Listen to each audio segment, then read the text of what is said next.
तर हॅलो नमस्कार विद्या ऑफिशियल चॅनलमध्ये सगळ्यांचं स्वागत आहे. तर सुन्न करणारी घटना तुम्ही सगळ्यांनी पाहिलीच असेल की एका आयफोनमुळं एक कुटुंब पूर्ण कुटुंब कसं उद्ध्वस्त झालं. माझं आहे ना, पालकांना फक्त इतकंच सांगणं आहे की ज्यावेळेस तुमची मुलं हट्ट करतात, मुलं लहान असताना, त्यावेळेस त्यांना कुठली गोष्ट लगेच नका देऊ की त्यांनी आज मागितली. त्या गोष्टींसाठी त्यांना थोडीशी वाट पाहू द्या. कारण ज्या गोष्टी वाट पाहिल्याने भेटती त्याची किंमत त्यांना कळू द्या. दुसरी गोष्ट म्हणजे ती गोष्ट खरंच आपल्यासाठी महत्त्वाची होती का? किंवा आहे का? हे त्यांना 1-1.5 महिन्यानंतर ज्यावेळेस तुम्ही वेट करायला लावता त्यांना 1-1.5 महिन्याने तुम्ही ती गोष्ट तुम्ही देता त्यांना, त्यावेळेस त्याला ती समजेल की ही गोष्ट माझ्यासाठी खरंच महत्त्वाची आहे का नाही. 1-1.5 महिन्यांनी कदाचित तोच तुम्हाला म्हणेल की माझ्यासाठी पप्पा ही गोष्ट नाही हो महत्त्वाची, नका घेऊ. पिरियड जो असतो ना, हा पिरियड त्यांना थोडंसं थांबायला लावा तुम्ही कुठल्याही गोष्टीसाठी. लगेच त्यांना तुम्ही ती गोष्ट देऊ नका. आणि दुसरी गोष्ट म्हणजे मुलांमध्ये तुमच्याबद्दल एक कॉन्फिडन्स येईल पॅरेंट्स म्हणून की माझे आई वडील मी गोष्ट मागितल्यावर देतात, पण थोडंसं लेट देतात. आणि या सगळ्या गोष्टीमुळे वाढणार आहे मुलांमध्ये संयम.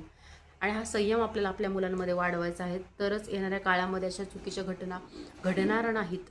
एक पालक म्हणून आपण आपल्या मुलांच्या आपण व्यवस्थित बोलायचं आहे. सगळ्या गोष्टी आपण एखादी गोष्ट नसेल देऊ शकत तर तुम्ही मुलांना सांगा की का नाही देऊ शकत आहे, किंवा आम्ही तुला देतो, तू इतके दिवस थांब. या सगळ्या गोष्टी पालकांनी पण संवाद साधणं गरजेचं आहे. मुलांना सुद्धा माझं सांगणं आहे की आज सोशल मीडियाचा जो दिखाऊपणा आहे ना, त्या गोष्टींना तुम्ही बळी पडू नका. कारण रिॲलिटी खूप सारी वेगळी असते.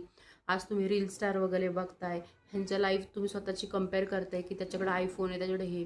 कंपेअर करायला जाऊ नका. मेहनत करा.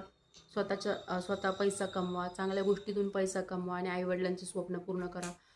कारण काही आईवडिलांचे स्वप्न पूर्ण झालेले नसतात. ते स्वप्न तुमच्या माध्यमातून त्यांना पूर्ण, म्हणजे त्यांना असं वाटतं की आपल्या आईवडील आपल्या मुलाने आपली स्वप्न पूर्ण करावीत. अशा बऱ्याचशा छान अशा अपेक्षा असतात. तर त्या गोष्टी पूर्ण करण्याकडे तुमचं कल असू द्या. सोशल मीडिया वगैरे या सगळ्या दिखाऊपणाच्या गोष्टी, हेच मला तुम्हाला या व्हिडिओमध्ये सांगायचं आहे. आणि या गोष्टींवरती मी पूर्ण डिटेलमध्ये पण एक व्हिडिओ बनवलेला आहे. तो पण माझ्या चॅनलवरती मी दुपारी 2 वाजता अपलोड करणार आहे. ज्यांना कोणाला पाहायचा असेल तो व्हिडिओ पूर्ण डीपमध्ये जाऊन, तर मला आत्ताच चॅनलला माझे सबस्क्राईब करा, लाईक शेअर करा. आणि जितकं तुम्ही हा व्हिडिओ शेअर करणार तेवढंच झेनझी आपण जे 19-20 वर्षाची मुलं होते त्यांच्यापर्यंत हा व्हिडिओ जाईल आणि त्यांना पण काही गोष्टी कळतील. तर भेटूयात आपण नेक्स्ट व्हिडिओमध्ये.